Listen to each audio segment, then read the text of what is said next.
I think it started a bit late on the going live part. I think it cut off a lot of the intro, but I am seeing that we are live. So welcome everybody to the GameStop Live podcast, episode 114. Welcome everyone. Some of you may have just seen me on the Iron Lords podcast. I was guesting a little bit over there today, and that was a lot of fun. But I'm here now with my co-host, Hargeet I. How are you doing, Hargeet? I'm good. I'm good. I've been writing, trying to get my book done. So That's right. I haven't played too much, but that's what I've been doing. Hargeet's been busy writing, folks. He's writing a book. And Yeah. soon you guys will be able to purchase said book. Hopefully, that would be nice, right? I think it's cool that you're doing that, man. Is this out of the realm of your, like, what you normally would do? Like, have you ever written before? Not like this. No. No, I've it's generally cool. so my mom is a writer and my dad is an architect, so he has more technical background. I kind of follow the technical. I actually got both of their abilities, but Yeah, so I've done things like write cards or poetry or stuff like that. But again, internal, just for the house, right? So, but I'm like, what the heck? Let's. you've got So I art had an in your idea for blood. a Yeah. game, and I just pushed it. I'm like, what the hell? Let's just make it into into a sci-fi novel, Oh, so it was and then you throw it up. started to want to do an idea for a Yeah, game, and this then was you a were like, game let's idea. Yeah. just do a novel. That's cool. Yeah, back in 2017, I came up with this concept, and then I'm like, all right, to hell with it. I will never make this bloody game. So why don't I just like make it into a novel? And so That's awesome. Do about you have it? February-ish, I started. I'll probably have it published by the end of the month, by the end of You're like April. sometime. Yeah. So So what do you have a name for the book or not yet? emergence. Emergence, folks. Emergence. That's that sounds like quite the title there. Yeah. Emergence. Yeah. Well, we'll be seeing that on bookshelves soon. It's so you haven't really been playing much in the way of gaming then. You've been doing mostly No, not at writing. all. Yeah, yeah. For me, I've played some I played quite a bit of Dragon's Dogma 2. Holy crap. I just beat that game yesterday. In fact, I was in a party with you when I beat it, and I was Hmm. pretty taken aback because I wasn't expecting it to end when it did. And it was just like abrupt. I was like, "Oh, there I am. This is the boss, the end game boss, I guess." And I had that feeling, but at the same time, I was like, I was hoping it wasn't because I didn't want it to end. I don't know if you guys are like me, chat, but when I play a game, a single player game especially, and I'm having a blast with it, and I don't want it to end, when it does end, I don't feel like going back. I don't feel like going back and exploring and doing all that. It's just like, I feel like I'm done and I'm moving on. It's just, do you get like that, Hargeet? You're like, you just get Yeah, done I with it? usually will check to see like if I'm hitting a certain story element that's gonna end the game. Like, I want to go do all the other stuff first. So I'll check that before I get because you can kind of feel, hey, I might be getting close to the end here. So like, I'll Yeah, slow yeah. down. So I check for those kind Mm, of things. If they're clear about it, right? Like this is main story elements, then I go do everything else first. I want to go yeah. explore first, right? I I So wasn't I wasn't clear on it at all. Like I just walked into it. Joe Rocky, I know what you're saying about that true ending because as soon as I got done with it, I looked it up because like, credits rolled and all that, but I looked up to see if there was any other kind of ending and there is a true ending and I started to go for that. And there's a problem with this game. And let me tell you. So I like the game. It's a great game. I gave it a solid 8 out of 10. Like, and it's currently my game of the year because of certain systems within the game. However, their questing system is kind of broken. So for this true ending, you need to have done certain story beats for it to really come to fruition. And I didn't do some of these story beats that are side ooh. missions, and I can't complete them after I've finished the game. Like I tried to do what somebody was saying, oh, you could still complete them.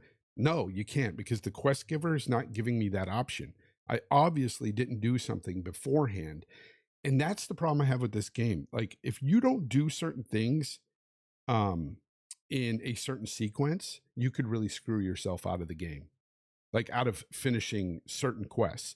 Thankfully, it's not the main quests that really break. It's the side quests that just end up broken, or you're unable to finish it because you didn't do something.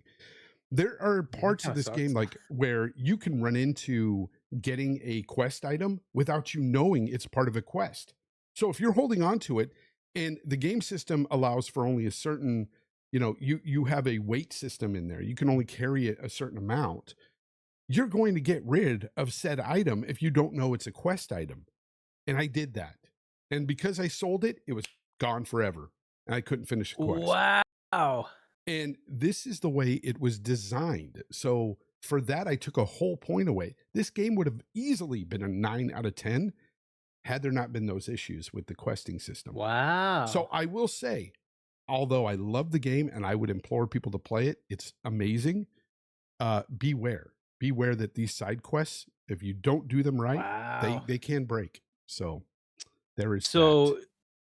Do you need to sell items to sort of get the monetary whatever that you get from them? Of course. Or you could sell a lot. Kind of good. You want to get some money in the game. But it's just one of those things where you got to be careful because you can get an item that you may need later. Now, is this item something standard, like it's a shield or a sword or something? Or was it something weird?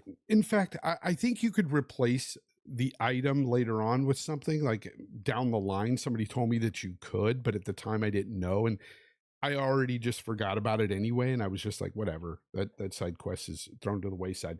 But there are quests that there is no fixing. Like, there was one quest where this guy was in a jail cell and I had to get some info out of him.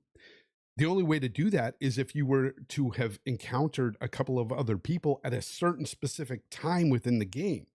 I didn't. So because I didn't encounter them, even if I go back there, they never show up. I can't encounter them, so I can never get the info from the guy in the jail. So that was just completely broken. And it's things like that I took the point away for. But aside from that, the pawn system in the game is incredibly fun and cool. Like I traveled around with Mike Tyson. Okay. I made Mike Tyson in the game. That was my main pawn. All right. Nice. So I even put like this wild voice on him and everything, trying to, make it more like Mike Tyson. But unfortunately, he has a British accent in the game. So that's kind of funny. But I traveled around with him, and other people can use my main pawn as well, which is cool about the game. It's like, people use your pawns in their games. So I have 2 extra slots for pawns. So I'm using 2 other people's main pawns on my account. And just seeing everybody's different pawns and everything, like people have come up with some really cool stuff. The feature of the create a character feature in this game is so robust. It's the best I've ever dealt with. I've played with. So I've spent hours in that create a character feature, and thankfully they let that out weeks before the game, so I was able to get all my characters ready to go, and I settled on Tyson, and I'm glad I did. I had a blast with using his model, and the game is awesome. Like the pawns, for instance, like you'll be in a battle, and at some point, if you're on the back of like a griffin and it flies away, well, that griffin, you only have a certain amount of stamina to hang on, and you'll end up falling off. So I'm like, great, I'm going to die. Well, I fell, and my freaking Mike Tyson runs underneath me and catches me as I fall to the ground. Nice. He caught me, before I hit the ground, and he's like, I'm here for you, sir. And I'm just like, this is awesome. Like as his arms rip out of his sockets. Yeah, there's some really cool aspects about the game. The combat system's great, in my opinion. Every vocation I've used, just about every one of them, is all great. Like every one of them you can have fun with, no matter what you choose. Archer, mage, source, whatever you want, warrior, they're all a blast to play. And they all have the ability to get really overpowered. And if you know me, I like these big open world games, but I also like to feel overpowered in these games. Like I like to get to that point where I feel strong as hell and I could just, 2-shot run wherever and not worry about it. Right. I love that feeling. And, because I work towards that feeling. I love when games don't scale up all the enemies with you. I hate when they do Yeah, that, right. you know, because then You're it's level like I can never 70, but your yeah, enemies are and then level so 5,000. Like, yeah, that so didn't help me. exactly. I get to level 70 and then the enemy's level 70. I'm like, come on, stop it. Because like all the little trolls and stuff, the goblins you come across, I like to one shot those, you know, just knock them out of the way. Rachie says Fonz being bridal carried by Mike Tyson. Exactly. That's the way it was. It was a lot of fun. By the way, Stone King X, shout out to him gifting 5 members to the channel. Thank you very much, Stone King. I appreciate you. That's awesome. Yosemite Blam, thank you for the $2. He says Fonz with the Radiohead shirt. How cool is this guy? Thank you very much. Yeah, I love Radiohead. You know how it is, like there's like Gen Zers and these or even younger folks that they wear a lot of shirts and stuff, or for old rock and roll, like, you know, bands and stuff, and they don't even know who they are. And I'm like, you ask them, oh, that's cool. Do you know that? No, I don't listen to them. It's like, but you wear the shirt. That's kind of odd. It happens. But no, I really do like Dragon's Dogma 2. I recommend it. I know there was a lot of controversy over the microtransactions and stuff. And to touch on that a bit, I'll just say this. If you know me, I say that any full price game should never have microtransactions. Ever. That's just the bottom line. I don't care if they're cosmetic or what. If I pay $70 for said game, it should never have a microtransaction. However, there were people out there that were kind of spreading misinformation about these microtransactions and stating like they were doing things that you couldn't do within game. I assure you, everything in that list of microtransactions you can get in game. And there was no reason to buy those things. But that said, they shouldn't be there.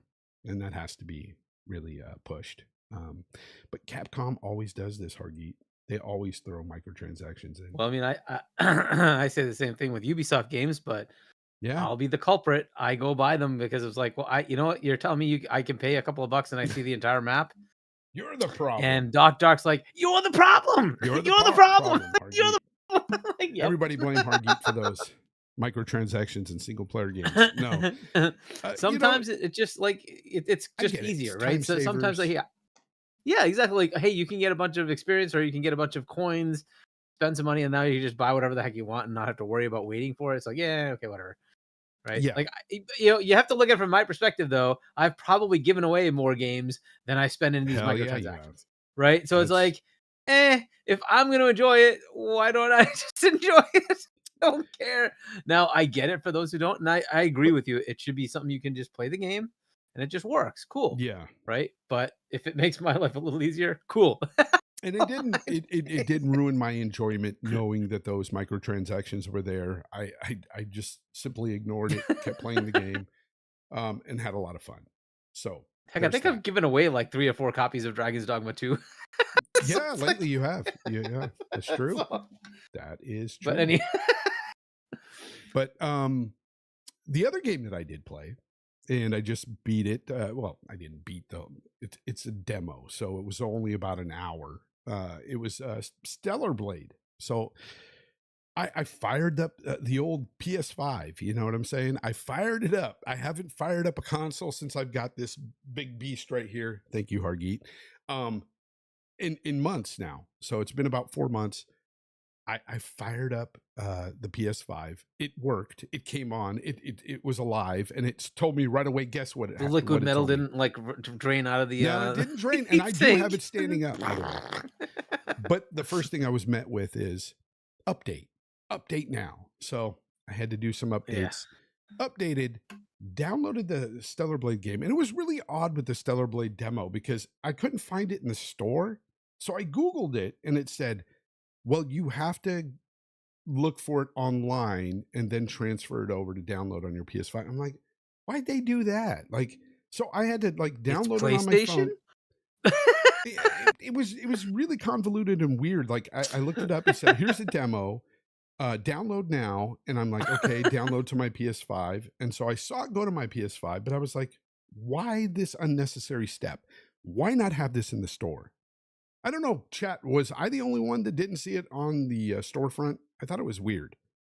But that aside. And then somebody in like one of the community people, I think it was Nick Marseille. He wanted to upgrade to the higher end edition, so he pre-ordered the normal. He's like, "Oh, I love this. I want to get the higher." They wouldn't let him. What? PlayStation's like, you can't return So it. if you buy the normal, the base version, you are not allowed to upgrade. So you have to buy the whole. I want to return this one and get the higher edition. It's like, nope, you can't for a pre-order. Oh Like, my okay. goodness, Magnum! You gotta love It was PlayStation, man. not in the storefront at all for me, bro. Oh, you gotta love it. I don't know why.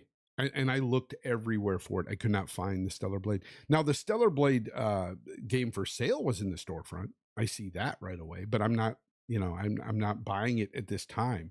I wanted to try the game. And I'll say this, as my thumbnail says, it's good. It's got a solid foundation. Where I take kind of a different stance with this game, how could I frame this, Hargeet? So I started the game in front of my daughter, who is 9, okay? And immediately she tells me, "Where are her clothes?" And I felt uncomfortable. I was like, and I'm trying to explain she's wearing clothes, but she's like, "No, it's like skin. It's so tight." And I'm seeing these camera angles that are happening. I'm like, no, I'm going to shut this off. Wait till the kiddo goes to bed. And I did that. So she went to bed and I fired it up again. And I noticed a very common theme within this game. And I don't take this in the wrong way, people, because I think the gameplay itself is good. I don't think they needed to really hypersexualize this character all that much, because it's not just about the outfits. It is about the outfits, but it's also about the camera angles and stuff that they do. Sometimes the panning shots is obvious, like it's overt in this game, and it pushes that boundary. Like there's a fine line between having good looking characters and then being kind of overt with this sexuality.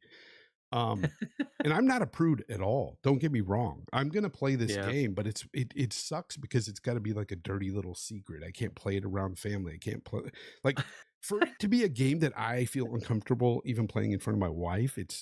That's not a good feeling. You know what I'm saying? Because it's just it's weird. Like, and maybe it's a cultural thing and whatever. But I've played a lot of JRPGs, and I know this is a Korean developer, so don't get me wrong there. But I've played a lot of games from Korea, from Japan, and I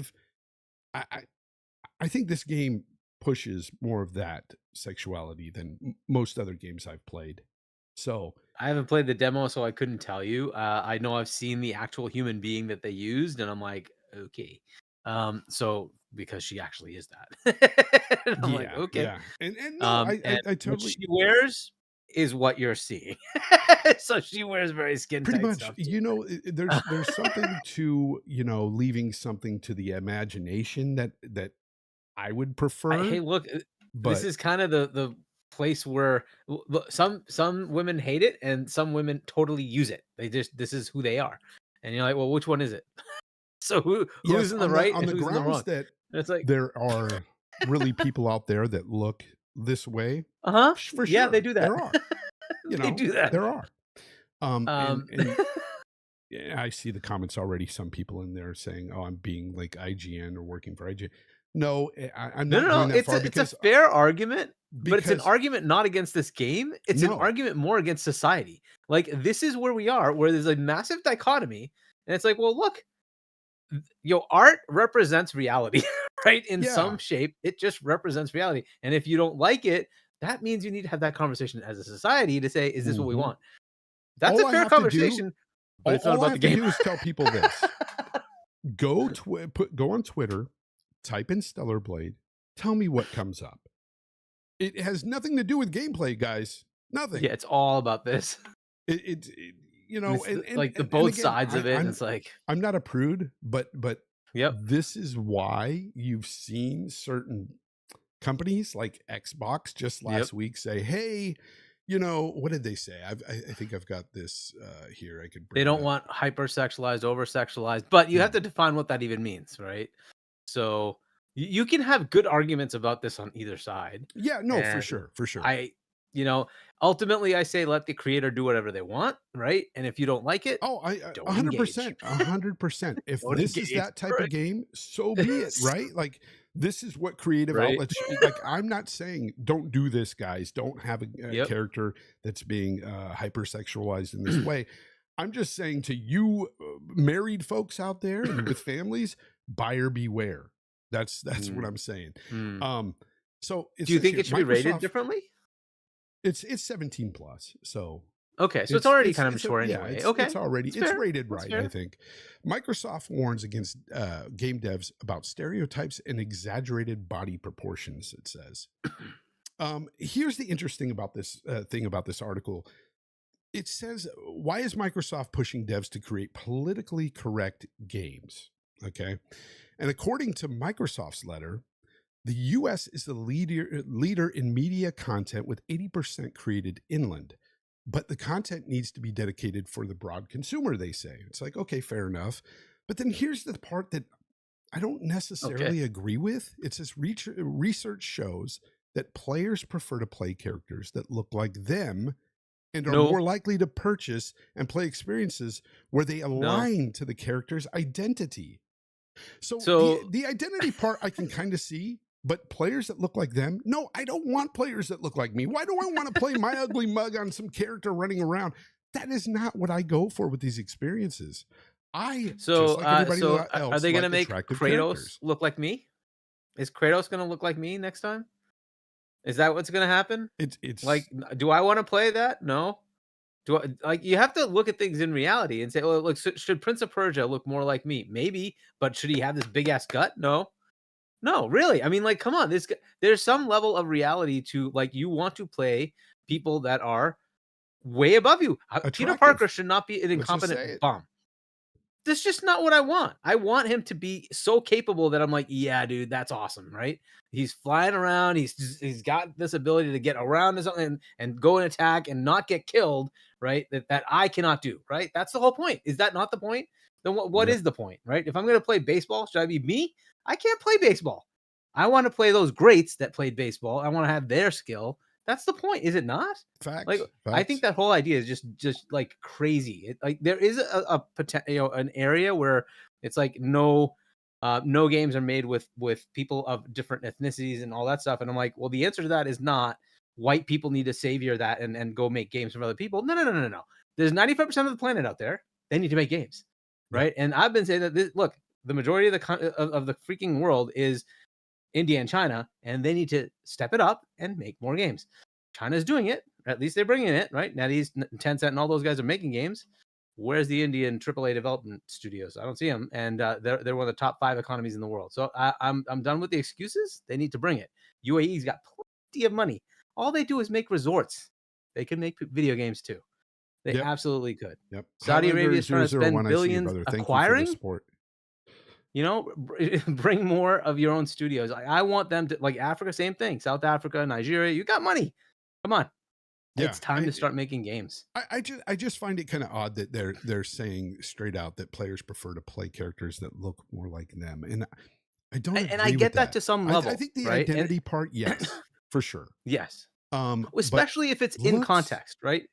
If like you take in movies, you take um in the Marvel, what was the one with Doctor Strange, that lady who was a white person who played the Chinese like wise person, you know what I mean? What was her name? Swinton, Tilda Swinton, whatever her name is. You know what I mean? You know what I'm talking about? uh, Right? mm, Chet, maybe you Like can a help Doctor out. so in Doctor Strange, right, you have a Cumberbatch who gets broken, right, and then he goes to Asia, and the main like person who's the Oh, wise person Kate is a Blanchett white or lady. whatever. I think that's her name. I think it's Tilda Swinton or something like that. Whatever her Oh, name is, okay. something What? like that, right? And it's like, well, you couldn't find a Chinese Maybe person, I'm wrong. like that. That's where I say, okay, that's kind of bogus, right? Right. But outside of that, it's like, Yeah. yeah, whatever. You know, like in most cases, I don't care. But like, it also is incumbent upon those other areas to expand their ability and reach to give us their content, right? I don't need to be swapped in to white people stuff. I would rather we just show you Indian stuff because we have plenty. We have plenty. plenty Yeah, of there stories you are have never heard. heroes in every culture. You know, Exactly. there are stories, there are Let's heroes, go to there's those. everything, and It's like, how many cool times do I need stuff. Greek gods or Roman gods Yeah, or we're Celtic gods or Norse gods when we have all these other areas, right? Why don't we bring those in? yeah, we're There's about to so get much more out there. the Monkey King, Wukong, soon, Yep. and that's a Right? great story That's what that we want. you Does that know not look different? Does that not just bring a whole new air of like, exactly. I want to see what that's like? Yeah, but no, chat. I mean, do you really like to play as like the way you look in games, or do you? I'm not saying the chat isn't beautiful people. I'm sure most of you are here, but I myself, I like to look at a good-looking character, whether it be male or female. It doesn't matter. You know, just it's better on the screen than something that looks like Yeah. me. You know what I'm saying? That's all I'm saying. And it says 57% of players in the broader gaming market didn't play certain games because the games weren't made for them. Over half the Okay. global gaming market. Like, where do they come up with these statistics, though? I mean, I have who no are they idea. polling here? Because I don't align with most of this. I would expect that there's a higher correlation to platform attachment than there is to that kind of thing, right? That, hey, this is a Nintendo game, I don't play those, or this is a PlayStation game, I only play those, I don't play Xbox, you know, et cetera, things like that, like stupid things like that. I would expect there'd be more of that than there would be, oh, this character was white or black, or who cares? Like, but there are people who do, right? There are people who do. Yeah, I don't know how big of a percent of people that is, but to those, I would urge the right answer is let's go to those other places and get those, you know, cultures to make games so that we get their view, right? That's what I would rather not see. even that. We have a lot of studios out there that can do research and bring those stories to the forefront, and They that would be can, great. but you can't get the like. Take for instance, you know, if you were in Philippines, was it Philippines? Correct.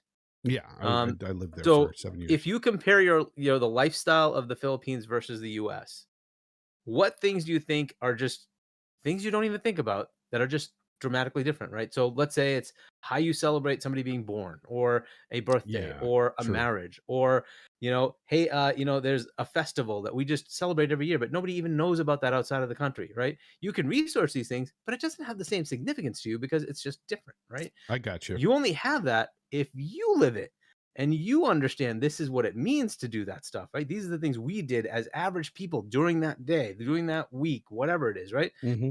That only happens when you actually live it. Those people need to make the game because then that's what they're going to put when they're thinking about their day-to-day life and how that impacts their culture and their life. That's what they're going to put in the game. We're not going to know that. You can research it as much as you want. It really just, you know, I live my life. I know, Yeah, therefore, what I have, right? it makes a It lot of just, it sense. is what it is. Yeah, You're never going to really get that unless you are from there, right? So to me, that's why I want them to make it. I want them to put their culture in it, their life. They're not the US lifestyle, the Canada lifestyle that we're all used to seeing everywhere. I'd rather we have them tell us what's going on, right? Because yeah, it's different mindsets. It is. It is just different mindsets. yeah. Makes sense. Makes sense. Shout out to Lotus Esprit. Thank you for the $20 sticker there that says you are amazing. No, you are.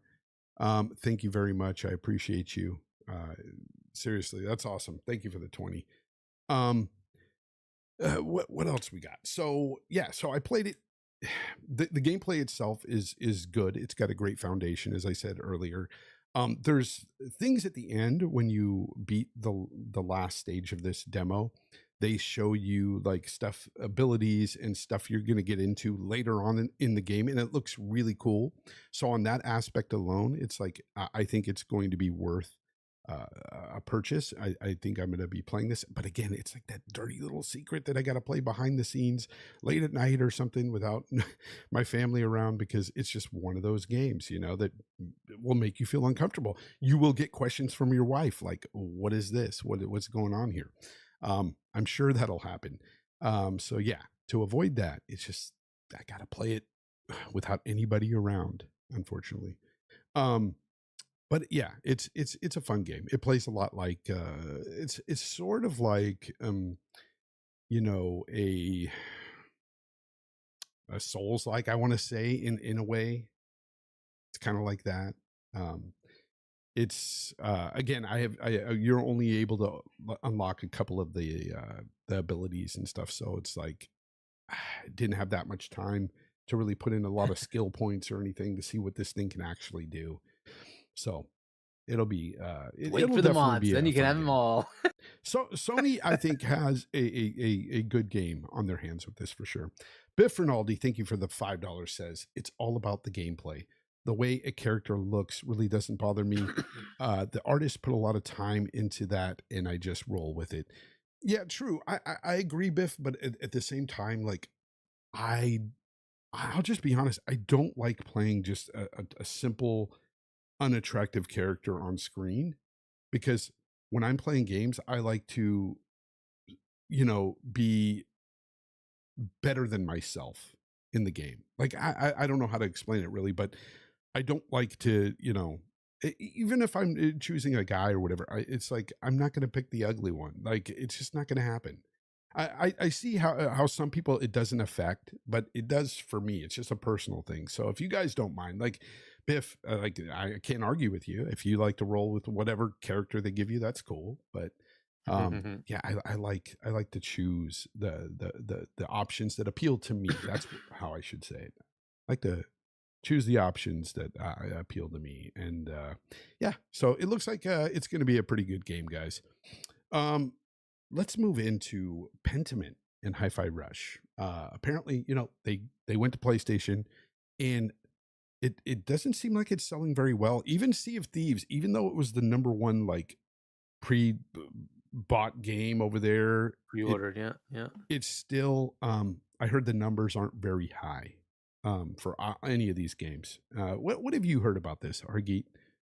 I mean that's the issue, right? It was True Achievements putting out their True Trophies, I think, on the other side, right? That hey, engagement still isn't that high. It was I think Pentiment it didn't even make the top 200 or something like that, and the other one was in the 150 range, 140 something, I think, something like that. I can't remember off the top of my head. So it didn't do very well as far as actual sales, how many people played it, how many people actually bought it. And that was one of the things I was warning about, just taking the pre-order numbers. Pre-orders don't necessarily mean there are a lot of pre-orders. I mean, it could be 10,000 pre-orders, it could be 50,000 pre-orders. Cool, but is that a lot of actual sales? No. So you have to kind of put it in context and say, all right, is this going to actually translate into 10 million bought, 3 million bought, 2 million bought? And if it doesn't really get to that very high number, then is it worth it? Right. So if Hi-Fi Rush sold a total of, I don't know, let's just pick a number, 60,000 copies. That's cool, but is that a lot of money? I don't know. And it really just depends on what Microsoft was looking for. And then from a brand, I don't know if you want to call it hit or damage, but from a brand perspective, taking something like that, which is your first new IP for this generation, your first big, first party Japanese game that you've put out, and you're like, okay, and you took that game and said that wasn't special enough. We're going to put it out on the other platforms. All right, cool. Did that buy you anything? And if the answer is no, did that test validate that you should not bother doing that? Right. And so we'll have to see what they make out of it. Right. I don't know what their metrics are, what they're looking for. If it's like over 100K, they're like more than enough. Let's just sell it over there. Okay, maybe that is the case. Right. If it's about that much and they're like, yeah, but we caused so many people to get pissed off on the Xbox side. Did we do more damage than we got for revenue? Right. That's what we're going to end up seeing. And why even bother with Pentiment? I didn't think it was going to go anywhere anyways. Yeah, that's the one that I thought Most it's not people, really going to sell well regardless. Like, yeah, I mean, most people don't like those kind of games, right? I thought it was crazy good. It was a crazy ass game. The story's incredibly weird, but cool. It was very good. I finished it. There's so many potential paths you can take. You basically are designing how this thing goes, right, as you're going along, and you'll have different outcomes, different endings based on what you've chosen. But it is a pretty interesting game if you like those kind of things. But it was going to be niche. I was not expecting that to sell well. I don't know if it'll do anything on Nintendo. I think it came out both, right? On it's on Pentiment is on both. I Nintendo and yeah, PlayStation. Yeah, I don't know how well it would do over there. It does have a kind of applicability on Nintendo just because it's portable. You can kind of play that game with small chunks while you're away from your main console or PC. So it is viable that might be a path and it might have some resonance there, but I still just don't expect that game to sell that much. But I thought that was the point of Game Pass. The Game Pass allowed you to say, take a small team, go make a passion project, we'll fund it via Game Pass, and that's Mhm. good enough, right? So I'm not sure what the test is here, right? The same with Grounded. That's a small team that really over delivered, right? As far as like, it doesn't have like 10, 15 million players or something ridiculous, 20 million players. That is insane for a small little indie, like type game that they just put together with like 6, 10 people, whatever it was. That's a pretty good deal. And like, I played the heck out of it. I know a lot of people may not like it, but a lot of people did like it, right? Yeah. So I would expect that one to kind of maybe get some audience. Sea of Thieves is another interesting one. We'll see if it really gains an audience. It does have some interesting notes to it, in that there is a potential yearning for pirate type games. There was Skull and Bones that failed miserably. Maybe this would be a better, a pirate type game. It does have a simple game loop where you can go in and just play for a few minutes, come out. So that is a potential that it might actually be interesting to people. Plus, it has those DLCs, right? The Pirates of the Caribbean stuff that they put in Oh, there, yeah, right? Sea of Thieves. You said Skull and Bones earlier, so I was like, "What? Yeah, Skull yeah, and yeah. So Bones? Skull Oh, and Sea of..." Bones came out and failed, right? So Yeah, that yeah, was yeah. one that Sea of Thieves. tried to meet that itch, but it just didn't go anywhere, right? So, but I think Sea of Thieves may do that in a better fashion, right? Because you do have the land piece, you do have the on the Yeah. ship piece, and there's a bit more of a simple game loop where you can just go in for like 10 minutes and then come out, right? So it's just whatever you want to do, and play with your friends, right? So I think it has a different like game loop that obviously has worked because they've gotten the 35 million or so players, right? I don't know how much concurrency, but there's enough concurrency that it's worth it. I think somebody was saying in one of the podcasts it was like 10, I think it was 15 million sold on Steam. So that's direct money, right? Because on Steam you have to buy it. So, and I think it was a $60 game. So that's a lot of money. We'll see what that means when it comes out on PlayStation. I think that one might actually resonate more with Switch. We'll see. But that's the thing. These are all good tests. What does it really mean in the end, right? So Pentiment, I wasn't expecting anything. I assume they weren't expecting much either. And then as far as Hi-Fi, that's somewhat disappointing. It's a great game, Yeah. but it But didn't really Hi-Fi resonate with Rush to me PlayStation. seems like it would be perfect for the Switch. Perfect. I think Yeah, it would I it do would think it would sell be kind of more a good Switch on the game. Switch. I do think it would be a good Switch game, and maybe that's a Switch 2 launch title or something like that. Could be. Right? But yeah, maybe it just doesn't run on the current Switch, Yeah, which and we'll have to look doesn't seem out, like it should be able to. But if this test run actually, um changes, their attitude going forward with putting more yeah, games out on PlayStation, or it could simply be the point that, that these games really weren't the ones to send over or to really gauge this. I mean, especially like Pentiment, that didn't seem like a good one to really gauge anything on, as for a test or whatever. It just, I don't know. well, it gives Doesn't them an seem. idea of, even if you bring it to every platform, this kind of game is only going to go so far, right? So if you have to fund a game like this, these are the things you should expect, right? This is the metrics that you should expect to see, For right? These are sure. the metrics you should expect to see. And that's okay, right? It may not be about like, hey, we're never going to do this again. It may be more about like, hey, if we wanted to try this, if we try some passion project game like this, should we just make it multi-plat? And because it happens to resonate with audiences across the board at enough of a level that it makes it worth doing, cool. If not, then we have to fund that in a different path, right? And it's learnings, right? But again, I don't know what they're specifically looking at. To me, that would be the only reason to do this, because what were they expecting? 1 million copies sold? I highly doubt it, right? So like, that's what they have to kind of figure out, and this just gives them direct data. And Microsoft loves data. They love to have actual data, right? This just gives them direct data. Here's what we did, here's what we got. What do we do with that, right? So I think that's what it's for. We'll see what Grounded does. I think that one should hopefully do better. Sea of Thieves, I think, will do better. But yeah, these two, it is more unfortunate for Hi-Fi Rush, because I would have preferred they just never did it. I'd rather it just be it was an exclusive. But now that we got the data here, right? Hopefully in the future they're like, yeah, maybe that wasn't a good idea. Yeah, Again, it could be just the games themselves might not have been a good barometer for them.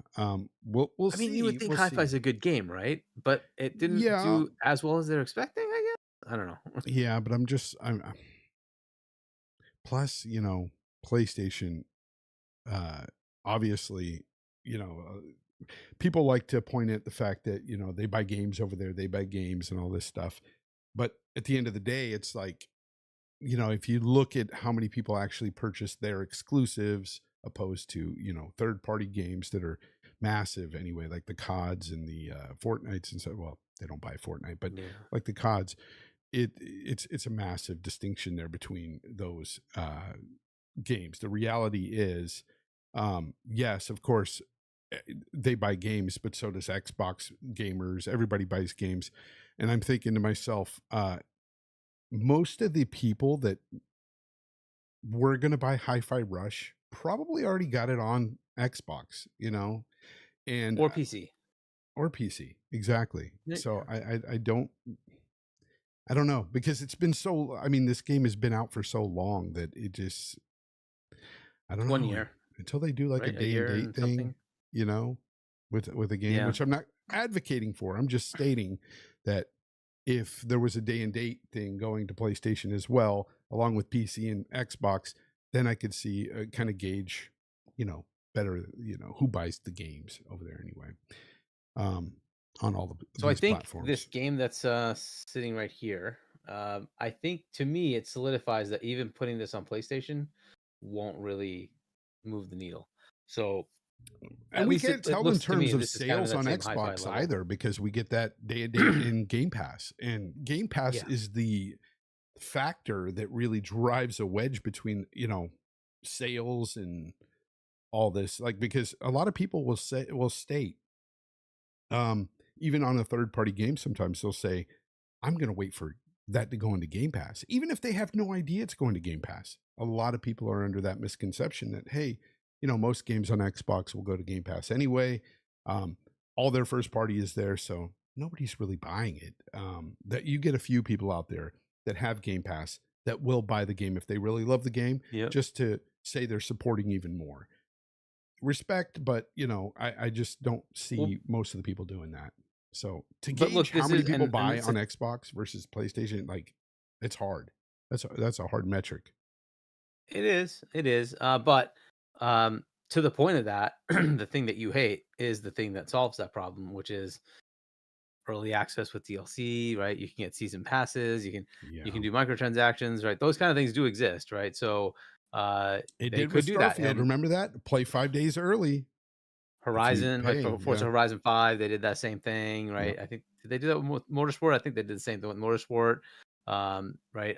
I think they consistently keep doing that. If you want to like just buy the higher edition, the other thing you get is collector's editions, and in some cases the game warrants it. And so you're like, well, I want it. I don't care. I'm going to buy it, and therefore you've paid even way more than the game's cost for like a statue, or in the case of Starfield, it's a watch, right? There's plenty of ways to make that money. It's up to them, though, right? It's up to them to figure out what they want to do with it. So Yeah, I'm still waiting for PlayStation to bring more games to PC. That's what I'm waiting for. Um, day and date, baby. That's what I'm hoping for.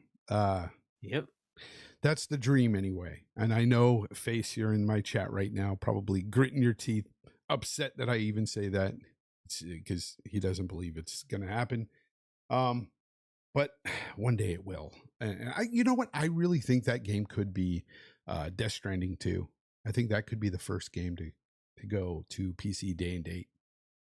Um, just a thought, Anyways, let's move on to this big topic here. Phil Spencer, we all know, head of Xbox. He's long cast as the Xbox savior, it says in this article. May be remembered as the man who killed it, it says. Now, this is by Nathan Brown over at VGC. It's an opinion piece, people. Oh my god. So I read this last night, Hargeet, and honestly, like, I could see some of the arguments he's making, but in the end, I still come away with it's ludicrous. It's not a very well thought out article, and I'm not saying this to be hyperbolic or anything, but I, it's kind of crazy because Oh, it is. honestly, here's the deal, and I'm not an Xbox guys, I'm not an Xbox guy like that or anything, but I do have to say that Phil Spencer has done more right for the brand than wrong. And I don't see the brand dying as people think it's going to die. Matter of fact, I don't even see their consoles going away anytime soon, as some people think. In fact, it's going to expand. But anyway, go ahead. Yeah, and even the article touches on the fact that he wants to make a handheld as well. That's just extra hardware he's talking about. I don't know. What did you find? What did you think about this piece? I mean, I want to hear from you. I haven't talked to you about it. Now, look, as I understand it, this guy's in the UK, okay? And like, you have to understand the world view outside the US, right? They think Xbox is like, why is this thorn in my side even existing, right? Why can't they just fucking go away? That's what they think, and that's just the way it is. And I don't think it's changing. It's just it is what it is, right? So their thought process is this piece of shit, idiotic company. Why are they even doing consoles? Get the fuck out of here! And that's every That's the time way. you see That's the way that you you can read see it, it in huh? the articles. You can read between the lines. That's what they're saying. Okay, like every bet that they made, the first bet that Phil made was to buy Minecraft. Can you tell me how that's a fail? Can anybody tell me how that's a fail? It's made them billions. They went from 100 million users, 300 million. It's its top selling game of all time. Tell me how that's a fail. It's not a fail. It also solidified a Well, revenue it's a stream for fail them. because they put it on other platforms, or they kept it on other Who platforms. cares? That's Who cares? Like, but that is the kind of gist of this article that I'm getting. they're so Like, dumb. Like, it's the one thing that freaking PlayStation is trying to do that they're failing miserably to do. They have Helldivers. They bought Bungie and it's failing, right? Microsoft buys Mojang, and Minecraft is way better than it's tripled its user base. Like, don't tell me that's not massive for them. Plus, it's constant revenue for them. Constant live service revenue for them. Okay, next thing he does is says, okay, we're going to do backwards compatibility. Is that a fail? How many people are saying backwards? There was one person who said that. Who plays old games? That was Jim Ryan. But boy, he likes his old games because all I see is remaster this, remaster this, remaster this, remaster this, remaster this, remaster this. yeah. 3-year-old game, we'll remaster that too. 2-year-old game, let's remaster that too. Okay, well, who likes old games then? I guess that'd be everybody, because they're just all they're doing is remastering games. So gee whizzikers, I guess people do like backwards compatibility, Of and course they that do. was not a fail. Okay, what do you do next? Let's change the Xbox One to the Xbox One S and create the One X. Was that a fail? I don't see that as a fail.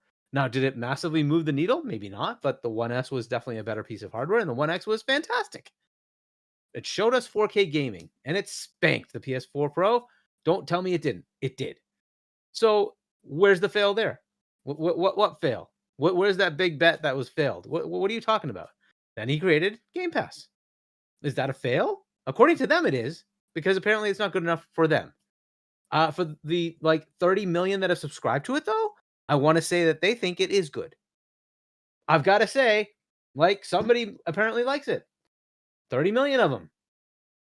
How can you say that's a fail? How many companies out there say 30 million? Do you think Paramount would like 30 million customers? How many do they have? Shall we find out? Who cares? It doesn't matter. You guys need to think about what the hell you're saying.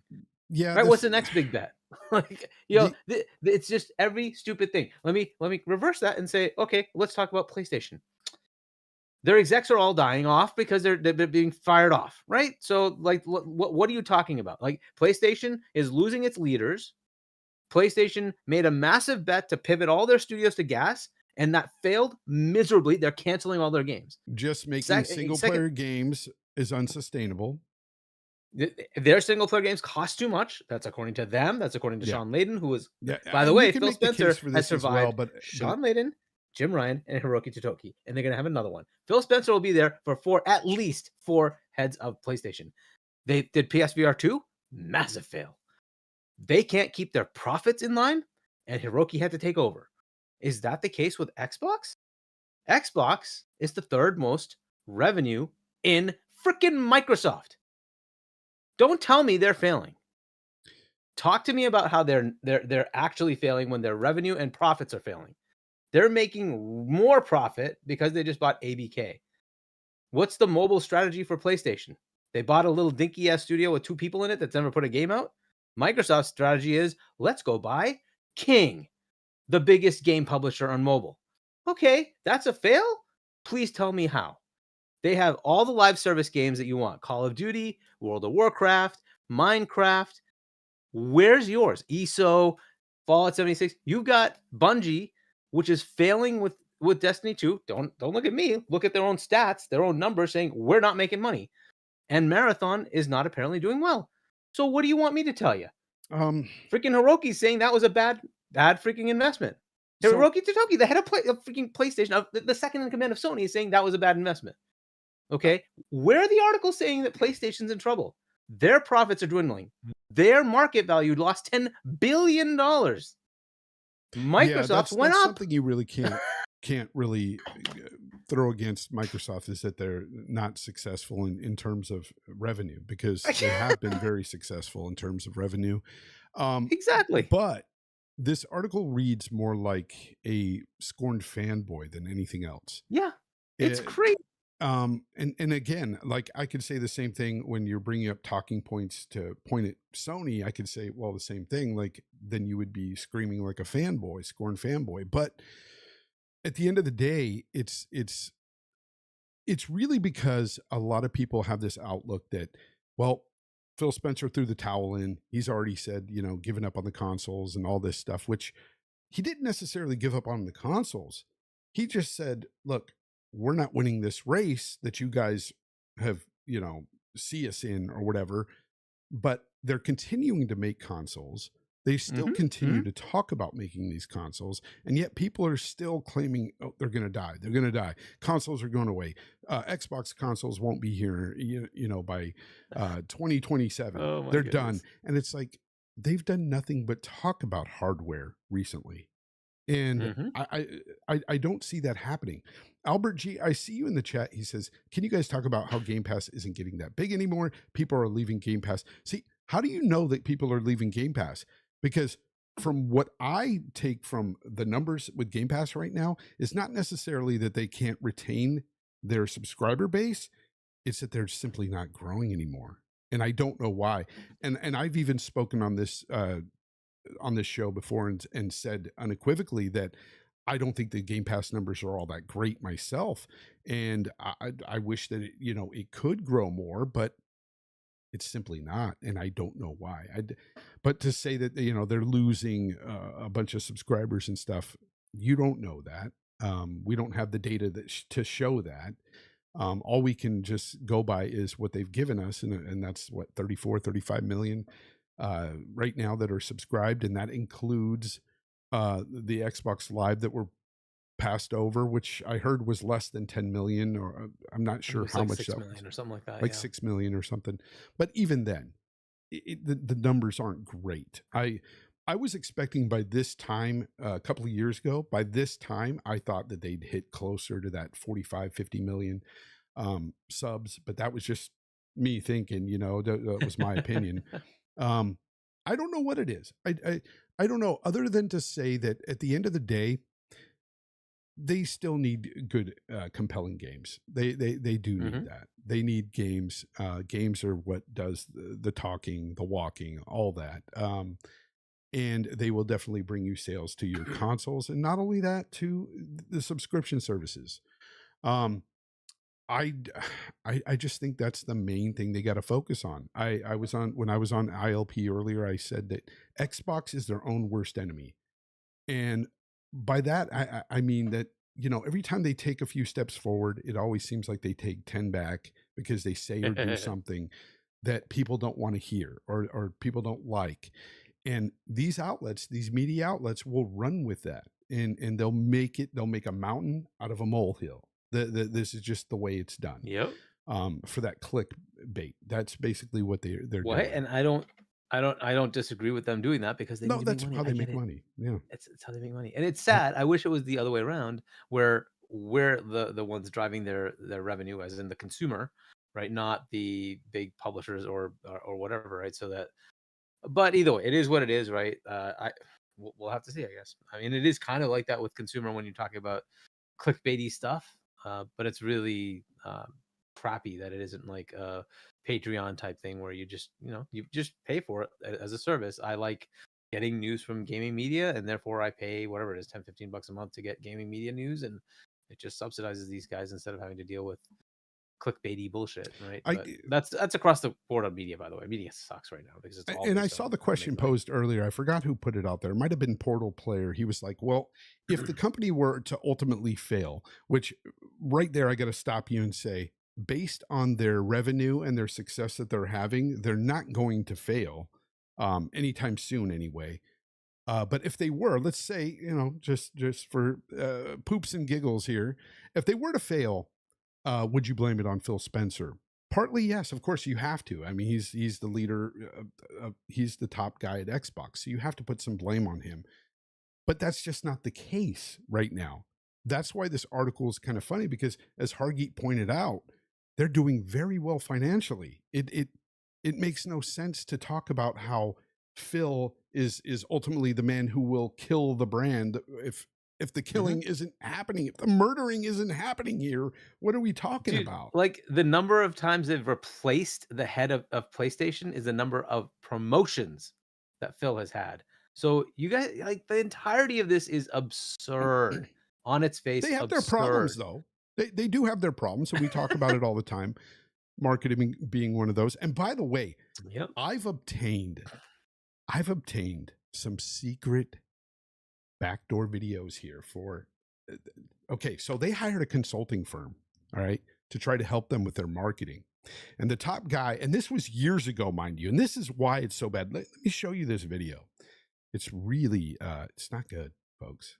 Watch this. Don't worry about what I'm saying. Just do what I tell you. Oh, there's no audio. Oh, let me see if I can get that right. Don't worry about what I'm saying. Just do what I tell you. And when I tell you something, you do it. Always. You gotta do what I tell you. I don't care what nobody else says. Just do what I tell you. Focus on it. Do what you gotta do. Do what you gotta do. But when I tell you, do what I tell you. Do what I tell you. That's the main thing in your head. That's the main thing. Do what I tell you. Just do what I tell you. So this man, Lester Green, is behind their marketing, apparently, or helping with their marketing, and has been for years. Therein lies the problem, people. I found it. There it was. What you think about that, Hargeet? Not very good advice. Just do what I tell you. But I don't know what he was saying. What was he telling them? It's just a bunch of do what I tell you. Listen to me. That's the main thing. Yeah, I don't know, but like, so there are always problems with any game, any company, right? So can they do more? Sure. Can you, like, okay, what business does more revenue than Windows? Does PlayStation? I don't know. Does it? But there is one that does. Oh, what's that? Xbox. Yeah. Xbox on the Windows. I like the whole, and this Albert G is constantly spewing crap. I have to point out, unfortunately for you, PlayStation is only the number one in one category, and that's Pornhub usage. They are not number one in anything else when it comes to gaming. They're not the number one revenue. They're not the number one in console sales. Hold up, didn't Jim say this a couple of weeks ago? I still have the voicemail. PlayStation fans don't play games; they play Twitter, and of course Pornhub. That was from the man himself. Before he stepped down, he decided to tell us. You can keep saying PlayStation is number one. No, they're not. They're number one at nothing except Pornhub usage. They really are number one at nothing except Pornhub usage. Wow. They don't make the most profits, not by a mile. They don't make the most consoles, not by a mile. They don't make the most subscriptions, not by a mile. They're number one, and in nothing except Pornhub usage. You can keep taking that to the bank. Enjoy your Pornhub usage, but that's all you're number one in. Your games suck because they don't make enough money, and that's not coming from me. That's coming from Hiroki Totoki. That's coming from Jim Ryan, who said, you ain't enough. The slander. You ain't enough. You got to put his games on PC because you ain't enough. You ain't buying those games. That's the world you're in. Okay. So Well, they're number one in nothing. They don't have the most studios. They don't have the most games. They don't have anything. what about I'm the sorry, revenue? but that's What just the about way the revenue? Okay. The revenue is not highest. Tencent is higher. Oh. So they are not the number one in revenue. They're not the number one in profit by a billion miles. They're not the number one in console sales by a billion miles. But so better than keep dreaming. Xbox, They're right? number one better in than nothing. Xbox? Better than Xbox, though, right? Revenue? Better than Xbox in what? In revenue for one quarter? Where they basically partially had ABK? Wait till they have a full ABK. Mm. And I wonder, how many games do you guys have coming out on the PlayStation side this year? Oh, they've already had like 4 this year. Games? That's But kind they're of a not lot. their games. Yeah, They're third-party games. They only get the 30% cut. They get the 30% Hargeet, you're making cut. this tough, man. They make the leave my 30% cut. PlayStation They don't alone. make My the 70% PlayStation cut. needs to just They're leave it gonna alone. have lower please. revenue, folks. Leave it They're alone. gonna have lower revenue. And guess what game they bank on? Leave it alone. Guess what game they? Oh, Call of Duty. Oh, Remember my those nice gosh. little quotes from Jim Ryan?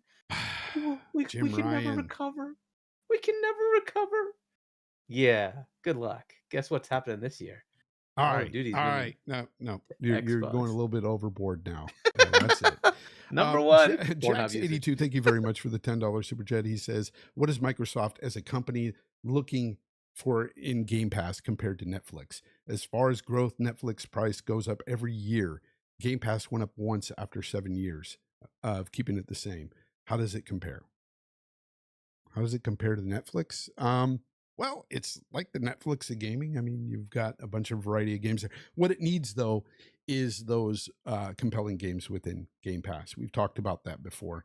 Netflix is constantly like pouring a lot of money into their productions and stuff that they're putting on there, and that's why the price keeps going up. That's not to say that Game Pass isn't going to go up once they start, investing more into these games and stuff. Of course, it will.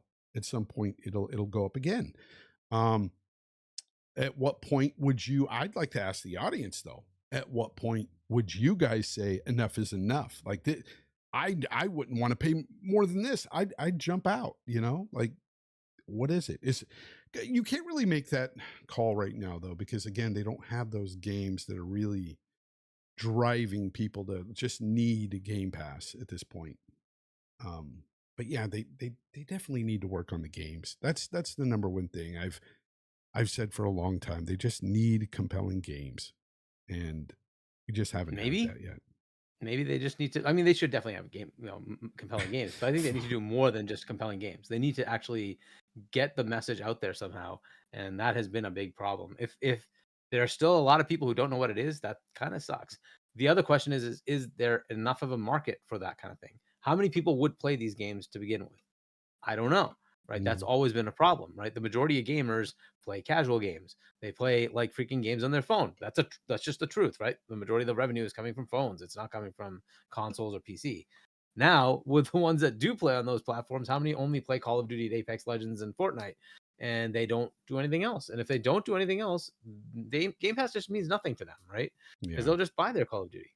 The other two are free, right? So it doesn't really matter to them. It really comes down to how many people are actually interested in expanding beyond that to say, I want to play games that have stories and narratives. And that's where Game Pass is really cool, right? And there are other services equivalently. Ubisoft Plus does this, EA does that, right? They have services too. PlayStation has a service, right? So it's dependent on whether there's enough customers for it. I don't know if there's enough customers for it, right? Maybe there are, maybe they aren't. Yeah, we'll see how that all plays out. I'm of the mind that says if they don't start growing like really well, in the next 2 years, I think they'll eventually can Game Pass. I think they'll move away from it or change it in a way to where it's like maybe doesn't have all their games in there. I think eventually they'll have to do something if it doesn't grow. That's provided it doesn't grow. I think they've already accepted that it's not going to grow. I think they're kind of where they are, and they're trying to pivot to see what other options they can take to continue the path they're on, right? And so they're still doubling down. That's what they just did, right? On Well, I Game think they're Pass still will hoping stay, to grow and more on PC and PC. mobile as well. I think they're Maybe. trying to, maybe that's why they're getting to trying to build a handheld, because that Well, I article talked mean, about that as well. yeah, I mean, the next thing is to take your next gen and then just move it there, right? It's a bit, as I've been saying, just make it Windows, and now any device can be a Game Yeah, Pass because machine. what are they and it saying just they're runs going to on do Xbox. now? This is something you've been saying for a long time, Hargeet. What are they saying that might happen with this handheld? So minimally, they're looking at making a handheld. That's what Phil is saying. He wants Okay. to make an Xbox handheld. He also wants to change the experience on these other handheld Windows devices to make them more compelling with a controller interface instead of having the kind of touch and keyboard mousey interface that they still have with Windows. The other thing they're bringing in is saying, well, why the heck shouldn't I be able to take my Epic Store, my Steam Store, etc., and just bring it in to my Xbox Store? Why can't I have those Epic games coming over from Windows onto my Xbox? Now, look, this is stuff I've been saying. This is like, you just do this. There's no point in not. Xbox already is Windows. It's just a stripped down Windows, and they've made it so that you can't just take the Windows game and play it there for now. There's no reason to just take that away and say next gen, Windows 12 is our platform, and when you make it for Windows 12, the game just runs on Xbox. Done. At that point, it's really just publish it on the Microsoft Store. But if we're plugging in the Epic Store or the Steam Store, don't care where you publish it. We got the game. Right, that's kind of where they're going. The cool things, if you publish it in Microsoft Store, you'll get all the Xboxy things like quick resume or their capabilities, right? So you'll get that just kind of baked in. But that is the path they should be following, is move forward and say it doesn't matter. We're just saying make a game for Windows, which you're already doing anyways. So we'll just take the Windows game. Whoever stores has it, we'll just take it.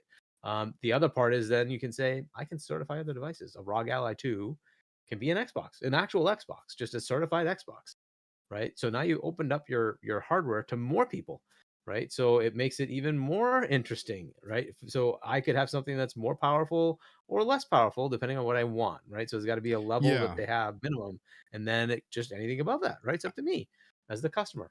I think Right, Phil and- has long talked also about wanting to have, he's always pushed crossplay, cross progression, cross saves, Exactly. all that stuff, because it sounds like Phil wants that all in one type thing, Mhm.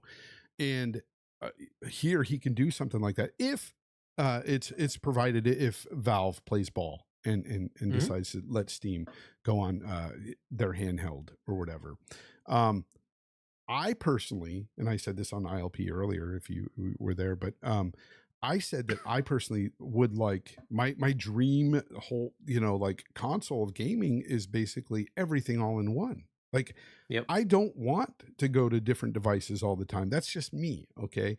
That's the type of gamer I am. I'd rather do that. Now I will go where the games are, but I wish not to do that, as much as possible. I'd like to play everything on one platform. And if that's PC, so be it. Like, that's where Which I'd might be want to play. Xbox, right? So if they're merged, it's just Xbox is PC and PC is Xbox. And that that's the takes kind away of the way headache. I already feel about them now, to be honest.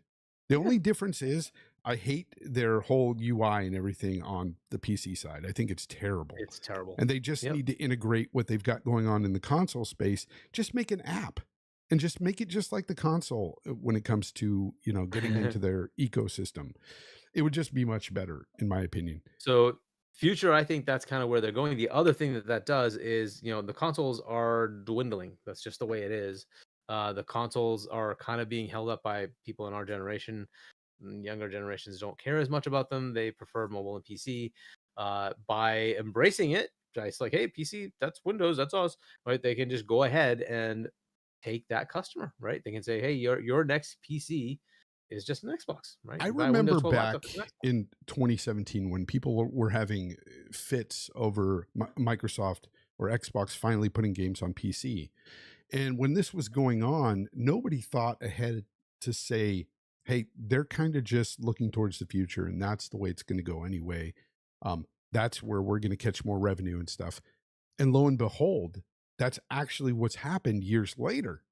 And I just have to think about this scenario where Phil is kind of looking ahead yet again, saying, maybe an all-in-one device where I can have Steam, I can have Epic, I can have Xbox, everything on my console.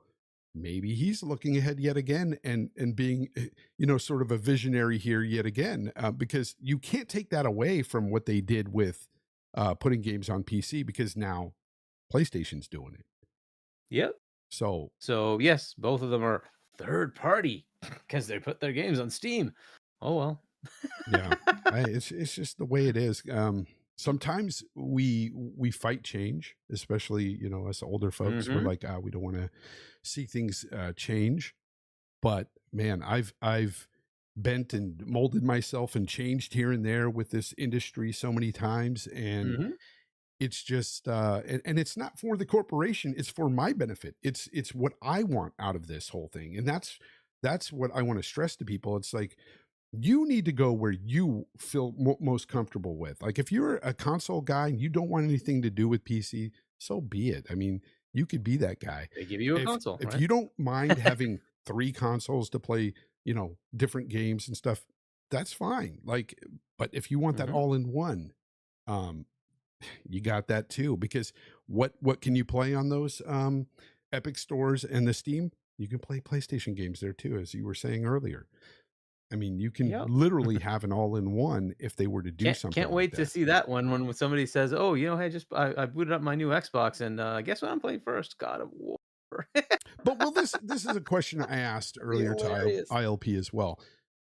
And we had a debate about this about a month ago, 2 weeks ago, 3 weeks ago, about the market share, the mind share of PlayStation versus Xbox. How a lot of casuals just have that mindset that's just switched on, that PlayStation is better no matter what. It's just, that's what a lot of people say.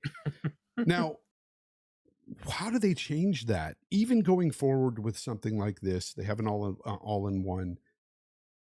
How do you get people to just stop thinking PlayStation's better?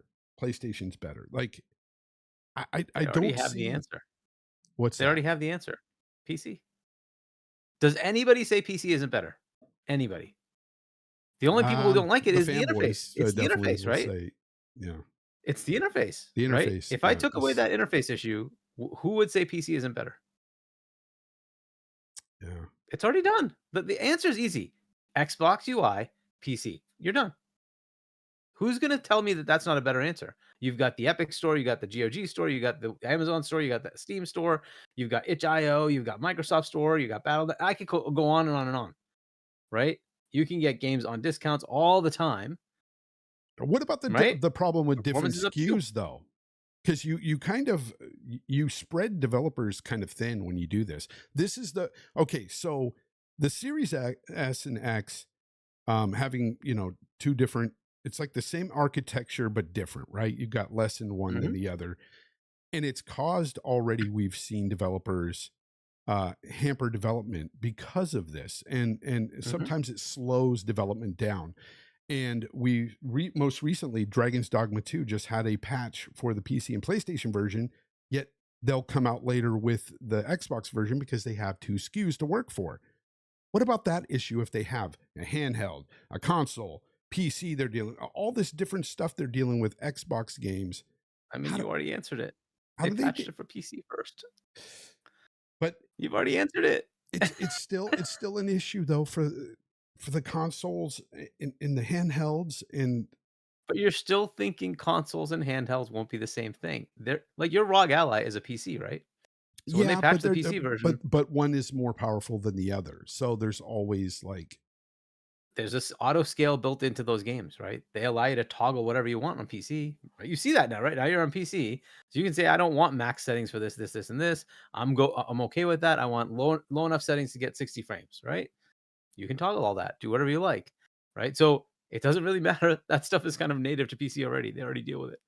So yeah, I don't see that you can toggle stuff here and there, but there's reasons why developers are slower at getting patches and stuff out for games for the Xbox because of the Series S.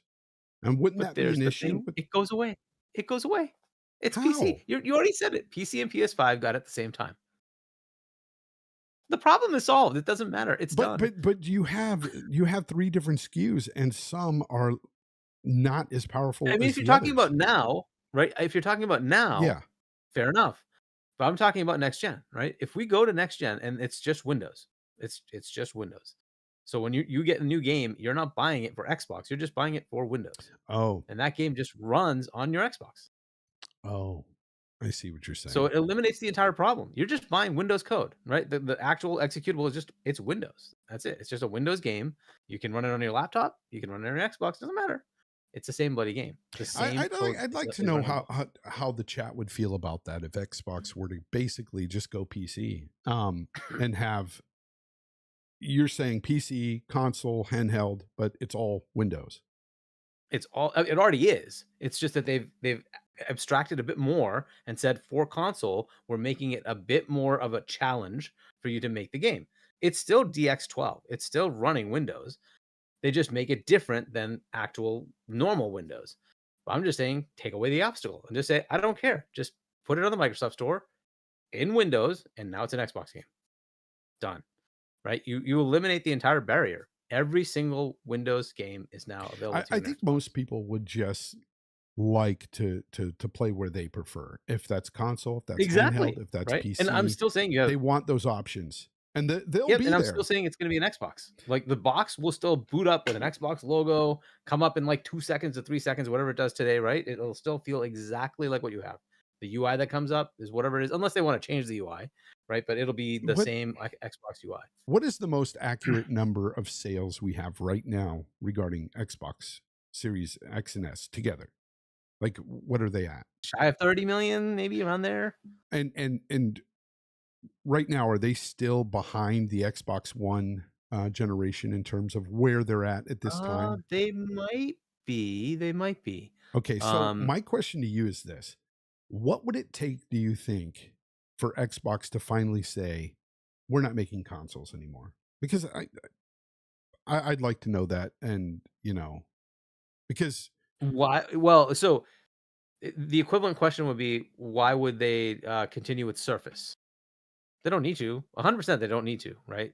They created the Surface line to say, we're going to create hardware that we think will take advantage of Windows that we think our partners aren't doing, right? So we can just show them, here's some potential ideas, right? That will come up with the idea, and we're not locking it to us. Please go ahead and innovate, Dell and Lenovo and HP and all those other guys, right? Please innovate, but we'll just showcase what we think Windows can do on bespoke hardware. Yeah, because there's got to be a point. The reason why I'm asking this, people, is there's got to be a point into where, because you always get speculation with people saying Xbox is going to die, they're not going to have a console. And I'm just saying, look, it's going to take a lot for Xbox to stop making hardware, because they're at 30 million. And I'm giving now. you the reason why it won't matter, right? Because let's say they continue and only sell 10 million of these. Their hardware is Windows. It's over. It doesn't matter at this point. Literally, the desktop behind you is Xbox. The laptop you buy to do productivity is Xbox. The laptop you buy for playing games is Xbox. It eliminates the whole question. It's over at that, right? So every single Windows 12 device would just be Xbox, right? It's a targeted Xbox device. That's what it needs to come down to. And in that case, Portal, it doesn't matter who's doing the hardware. Don't be an ass. Portal says, I hope Xbox dies just to see Hargeet cry. First of all, Hargeet wouldn't cry over that. Second, that's just, it's crazy talk. Just saying any of these companies are just going to die is crazy talk. They're all doing well. I just think that Xbox might be doing a bit better when it comes to revenue right now. And that's only because PlayStation is still kind of working out what they're going to do with their whole PC plan and everything, and their gas plan, all this stuff that they're doing internally that we really have no idea what they're doing because they don't talk much. But it just seems like it's a situation where they're looking to do something, and that's why they've been putting more on PC, and that's why Hiroki has said that he's going to be more aggressive putting games on PC, and it makes a lot of sense. It always has to me, especially when I remember in 2017 on RDX when they put when Xbox started to put more games on PC. I didn't have a problem with it. I was fine with it. It's like, okay, whatever. yes, I put myself as a consumer, but I can also say, yeah, I can see where it benefits them, profit wise. You know, as a company, it only makes sense for them. Why not? Like to hold these consoles up on such a pedestal, like this is the be all end all when there's other platforms out there. It really makes no sense these days, especially when we've got so many freaking supercomputers in our hands now. Like all these last year alone, how many freaking handhelds came out? Besides, you know, we had the ROG, the freaking MS Claw, the freaking Valve Steam Deck, and you know, you're getting all these new devices coming out, and they've all got different versions and everything. Some are higher spec than others, and it's just like we're getting inundated with all this tech, this hardware that people keep saying is going to go away. It's going to go away. When? It's not happening anytime soon. And for any of these companies, just relax on that point. So the question is, at what point do people stop buying enough consoles that it becomes to where a problem? they'll say, okay, I guess. I'm done. Yeah. Because look, Microsoft has already moved past it, right? They don't need the console. Because I already told you the answer. The answer is Windows. It's done. Right? They go past this and they win because the majority of the next generations don't care about consoles. Right? They'll keep making the hardware as long as there's a consumer base for it. But again, it's not relevant because consoles are dying. It's just the way it is. And you can keep looking at all the numbers and find out yourself that's what's happening. They don't sell that much because there isn't a customer base for it. It's us. And we are, unfortunately, we will start to expire. That's just the way it is. We're dying. I know it's kind of sad, but it is what it is, guys. Yep. When you know the next generations are like, I just like mobile. I just play I don't even care what the graphics are like. Right? And they're like, oh, I want a PC. I know it. My 18-year-old son is that way. He doesn't care about graphics like that. He just doesn't. And I'm just like blown away. That's where they're going. And Microsoft just sees the future and says, well, why aren't we there? Why don't we meet our customer where they want to be? You're kind of making me sad. But they will keep making hardware. And like one of the cool things is a portable, right? You could say I have a bespoke device that works well as a gaming device, right? You do have your mobile phone, right? But I think like there's two disruptors that are possible. The mobile phone's okay for gaming, right? And yes, you can put a little controller thing on it. It's not like you can really keep that with you all the time, right? The same question, would you want to take a portable gaming device with you? I think the bigger disruptor is AR glasses, and that becomes your gaming platform. It just changes things, right? That might be further out. But I think the bespoke hardware for gaming actually has some merit, right? Having a portable, like a Steam Deck, like a ROG Ally or something like that, right? Yeah. Or let's assume Xbox does make one, which I assume they are going to, right? Let's say they do make one. That'd be cool, right? It gives you a device that you can take with you that plays all of your catalog of games. Now, if it happens to include Steam, Epic, and all the other ones, plus the Microsoft Store, plus BC with all your current Xbox Series games, One games, 360 games, etc. Yeah, that's pretty cool, right? And you get Game Pass on top of that. That sounds pretty good, right? But it changes the game if you start saying this is not just Xbox, it's Windows. And that part of it hopefully is eventually something people will realize just how big of a leap that is and how much of a difference that's going to make, right? As far as the industry, because Windows is still pretty big, right? There's a lot of players on Windows, and that's where the next gen is going. So if that's where they're going, why not just be there, right? So I don't know. This is where I see it. So I think they will keep making hardware as long as somebody wants to buy it. So if they can sell 15, 20, 30, 40 million of them, it's worth it. Why not? Make the hardware, fine. But if that starts to wane, then they'd put out. But at that point, like, what is the hardware market like, right? Because people like us will continue to buy Xbox because we're enthusiastic about the platform, right? If it gives me a Windows experience in a console, do you know how fast that jump on that? I hate dealing with the stupid UI on Windows when I'm playing games. It's atrocious. I'd love to have an Xbox UI. And that happens to run my 4090? Are you kidding me? Where do I sign up? Right? That would be unbelievably awesome, right? So if that's something they're going to pull off, heck yeah, bring it, right? Bring it. Why not? Yeah. What do you call it? Albert G in the chat said somebody checked online growth, console growth. It's higher than it's ever been or whatever. Um, I don't know Not about according that. to any of the people that are analyzing that market, not according to any of the 3 platforms, they're not saying any of that. So again, you can keep living in La La Land, but reality is not saying any of that, dude. Sorry. Yeah, I mean, there was some strong sales for Xbox and PlayStation this year, but there was a low last year, and especially coming out of COVID and everything. So I don't know if it's at the highest it's ever been, or if it's just a little higher this year than it was in the past few 2 years. I'm not sure if that's the case.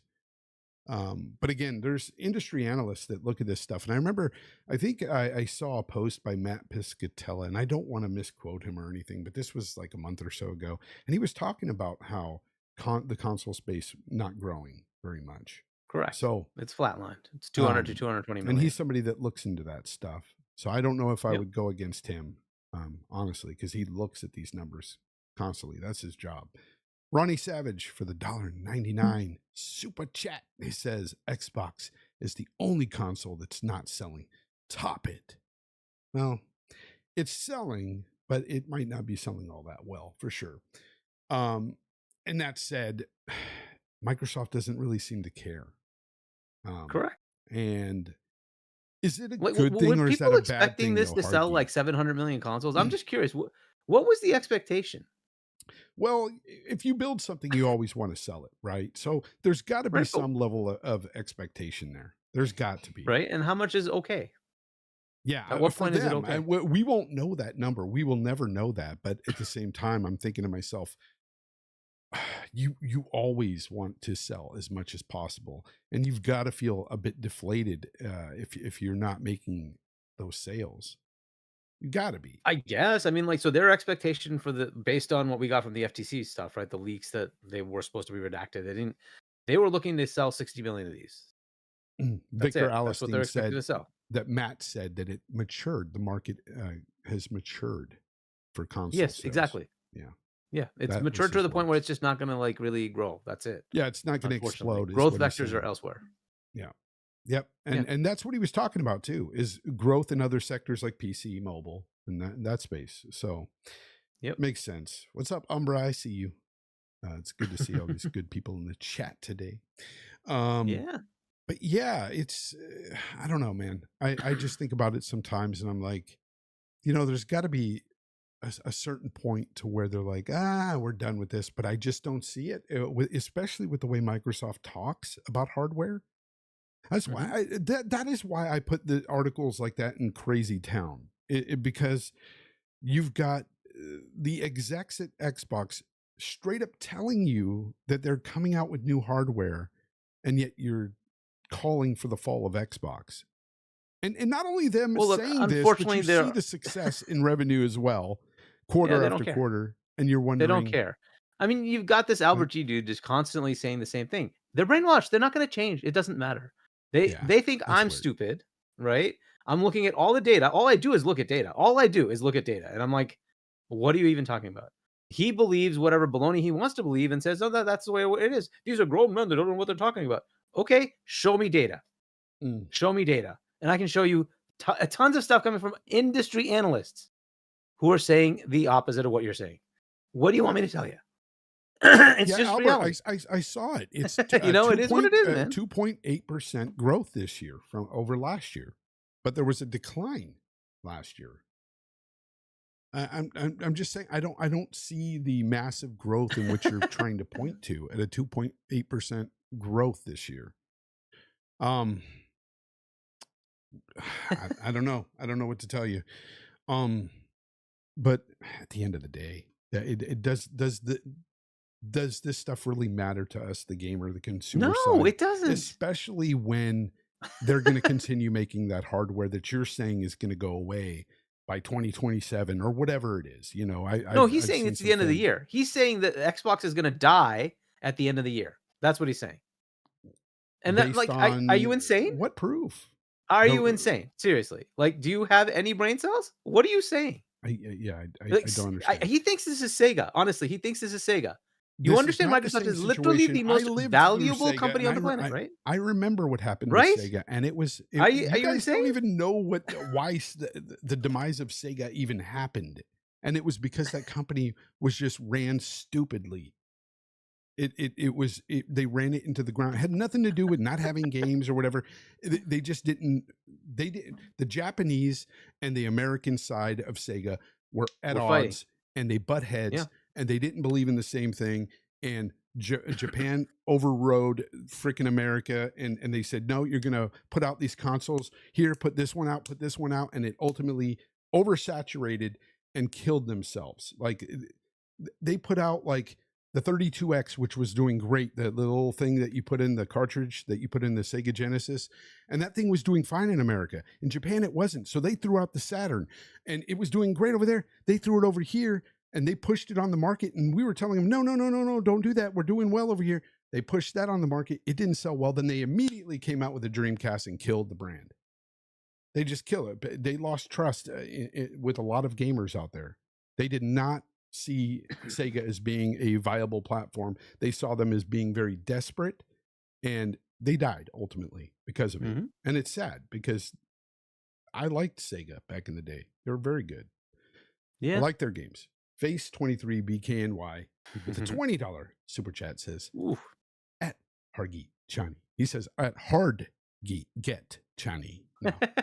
I know what you're saying. He says the industry is changing supposedly, but why is it that Microsoft's the only one putting games on rival platforms and not the other way around? Well, when it comes to the console space, you're right, but they are putting games on PC now. And you guys used to say they would never do that. I don't know. Yeah, I mean that is third party, isn't it? And Xbox did this a while ago, right? And look, once the same thing. Look, you've already heard it from Phil's mouth, right? Epic, itch.io, very likely Steam. But you know what? Games are in Epic right now. All those nice little PlayStation exclusives. So you keep saying that that's not happening, but guess what is happening? Yeah, in a roundabout way, it could happen that way, and that'd be kind of hilarious, honestly. Because not really. I think it's a good thing for PlayStation. Look, if there are more sales, that's a good thing, right? We shouldn't want of course studios to keep failing, but losing I'm saying developers. It'd be hilarious to me because I get to see people get upset over that really don't need to get upset over it. It's none of this stuff should be bothersome to you at all. I don't know. Christian 5916, thank you for the $5 super chat. Says the PS3 360 Wii sold like 270 mil combined. The industry isn't growing. At the very least, it's staying the same. Pretty much that's what Matt Piscatella is saying by saying that the it's matured. It's just the way it is, man. Ronnie Savage, thank you for the $4.99, says certain people is defending Xbox low sales, Nintendo and Sony not really having that problem. Facts are facts. No, that's not true. Sony came out and said they did not sell as many consoles as they expected to sell, and so they have a lot more on the warehouse than they wanted to have. So that's just not the facts. Sorry, right? They are having problems. That actually did happen. Go look it up, right? Don't just spew out crap that you want to think. It's not true. Yeah, Sony is having problems. And I said this 2 weeks ago as well when we had that debate. I will always see Sony as the market leader. I don't think Xbox can change that. I'll be very blunt about that. I don't think that they can go ahead of Sony. If we're just talking Sony Xbox, but then you got Nintendo there saying, hello, we're here and we sell more consoles than both of you guys. It's so funny how people fight over this stuff. It's kind of like how people fight over, my console has the better performing game than yours because it has a frame or two higher than yours. No, like, and it's like, really? Like, are we fighting over a frame or two? Like, it's so lame. Yeah. Like, it really is. But that's just the way it is. To be fair, there was a lot of that going on with the Xbox One X and PS4 Pro, which again, we should not really be caring. They looked good. Both of them did a good job. They both were really good.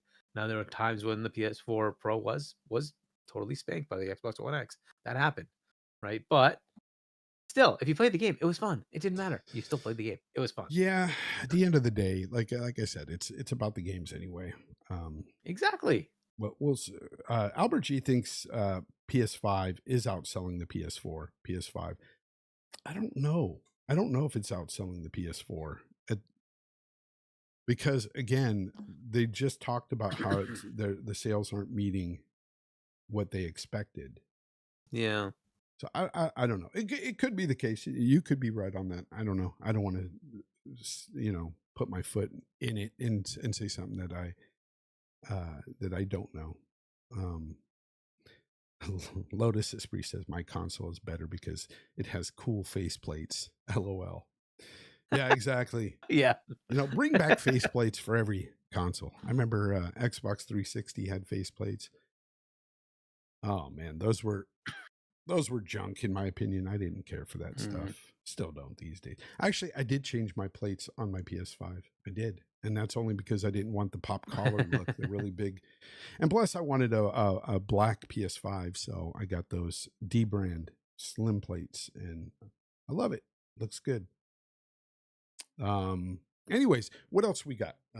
Hargeet, you got anything else on the agenda here?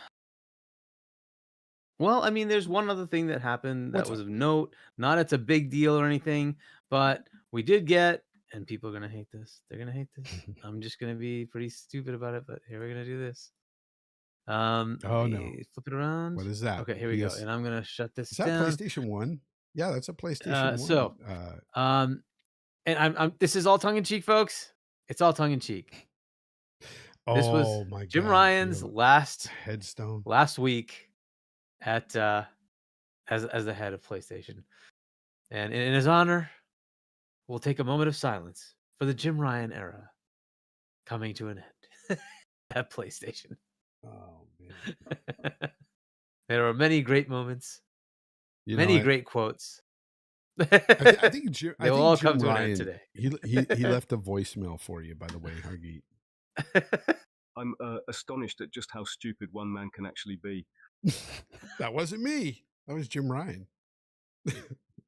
He didn't like that. He didn't find that funny. Oh, so good, man. All right, look, again, that was all tongue-in-cheek, right? He's obviously not dead. I'm just saying, like, he is finally gone from PlayStation. As I understand it, right, at the end of his tenure, it was at the end of last week. So, yeah, he was a huge gamer. Hiroki's the guy. Huge gamer.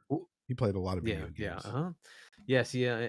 I believe I have a picture of him playing video games. Let me see if I can find his. Is it the one where he doesn't even know how to hold the controller? Yeah.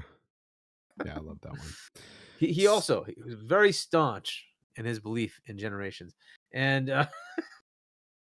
by the way, Lord Metroid, member for 14 months, says Switch 2 will sell bonkers. Salute Fonz. I hope so. I think it should do pretty well. I think it will do pretty well. I don't doubt it. I look, at one point, I when the Switch was announced, I doubted it hard. And look what happened. Like, I'm not doubting Nintendo anymore. Like, whatever they put out there is just going to sell it's going to be a gold mine for them. Yeah, it really is. They can do no wrong, it seems. Ronnie Savage. Well, they did do wrong here and there, right? But I think this is a winning formula. No, I'm saying pretty well. I'm saying for their fans, like it seems like they can do no wrong. The Switch Nintendo always. I don't know. I don't know how they do it. That's good. Ronnie Savage says, I like Xbox, but the brand is not cool no more. But see, he's got a point there. That is one of the mentality that a lot of casuals have. That is one of the reasons why they don't have the mind share. It's the fact that a lot of people feel that way. And you're not wrong in a lot of ways, because if you look at the stuff they don't do anymore, the marketing they used to have back in the day was incredibly cool. Awesome stuff. And they just don't do it anymore. Yep. And I don't know why they have, like, we'll see what happens with Call of Duty, right? We do have Call of Duty coming up. We'll see what the marketing for that looks like. But I think they should do some sort of celebrity stuff. They used to do things like that. They used to do crazy marketing things. And you're like, oh, where did all that energy go? guys. Like, why don't you have that? I do think that they've Um, gotten better with their shows, their directs, and those have been a lot better. their They shows. have been. Yep. Every And year again, I they've don't been know getting like better. what the internals are as far as why they've chosen certain marketing beats, right, instead of what they used to do. Maybe they looked at the metrics and said this doesn't work. Perhaps it also made the brand more interesting to people, and you didn't see the ancillary parts of it. But I don't know. They're very data driven. They must know what they're doing, but I But think really, they're they not need doing. to. They're not I doing a think good job there. the number one thing they got to do is just bring out some good games, like really good games. They need some The stellar onslaught of games. that is an interesting one. That is a good point, right? Like if you just keep seeing like, what, they have that too, they have that too. Oh my god, they have that Yeah, too, they but have that too. they need to have those games that just like they they appeal to a broader audience, and in that Mhm. like I hate to say it, but they need to get some games that get people talking like people talk about PlayStation games. They Yeah, need, like and I'm not Blade, saying, and I'm not saying to right? make games just like Like PlayStation, indie. but they need to talk about those games in the same light Yeah. for them to really move product and stuff. I think, because marketing, Well, let's see what happens when a Indiana good Jones game comes can out. market itself, Hargeet. It honestly could Yeah, in today's day and age. and on top of that, if it's a licensed product, the marketing may be split between the owner of the IP and Microsoft, right? So we could see what happens there, right? So Indiana Yeah. Jones, we'll see if that comes out this holiday. Will that I'm move the looking needle at forward all? to I it. don't know. I Yeah. think the game looks cool. I like machine games. I like Wolfenstein, but does everybody? No. And that Yeah. I'm hoping that the IP can really push this over the top for people and really get them excited for the game. Do you think they're gonna have a portable this holiday? Some so I heard that it might be out either this holiday, and if it's not this holiday, then it's probably not going to be until next gen 2026. Okay. Because that I would think it make would be sense, right? Why put it out awesome. next year? Yeah, I agree. I agree. But if they could do something like, hey, we're gonna put out a portable, and that portable is gonna launch with Call of Duty, right? So it's bundled in, Ooh. and that is their holiday plan, right? And they advertise that, hey, by the way, we have all these games that just came out, including about Indiana Jones, et cetera, right? Hellblade, and you can play them all And is this on this handheld new Xbox dockable? portable, It's dockable, right? right? And it's just like the Switch, it's dockable, hooks up to your TV. To me, that should be a Series S type device. Plays the same level, maybe a little bit better, but it's basically performance target of Series S. And here you go. You got Call of Duty, run 120 frames on your nice little portable device by Xbox, right? That could be an interesting little, sales bump for them. Albert, we It's an have no interesting idea if option. those games are We'll going see. to PlayStation, and I don't think they'll be going right away, day and date. That's for sure. I don't think that's happening. As far as which ones, like Indiana Jones? Like Indiana Jones or well, now COD, yeah, yes. I mean, it's COD, possible. yes. I mean, it's possible. COD will there day and absolutely. date. Yeah. COD already said absolutely will that. be. Yes. Yeah, they have deals in place, and whenever the Nintendo Switch 2 comes out, it'll get it too. Yeah. Yodani Kusada, thank you for the $5. He says, guess I'm a hipster because I like Xbox. Before they get cool again, or while they're lame. Being uncool doesn't make Creed sound any less awesome. That's true. That's true. You mentioned Creed. Oh my gosh. Well, there's nothing else Great to talk stuff. about. Huh? It's great stuff. Yeah. I'm going to go ahead and shut this show down, folks. It's All right. been a long day for me. I've podcasted a long time today. Between this show and ILP, it was kind of a lot. But I want to thank everybody for coming out today. Thank you very much. And everybody who donated, super chatted and stuff. Thank you very much. I appreciate you. If you can, hit that like button to help me out with the show. And also, after this show's up, throw me a comment, maybe. That'll help for me in the algorithm, for real. I'd appreciate that. Hargeet, thank you for always being here, my friend.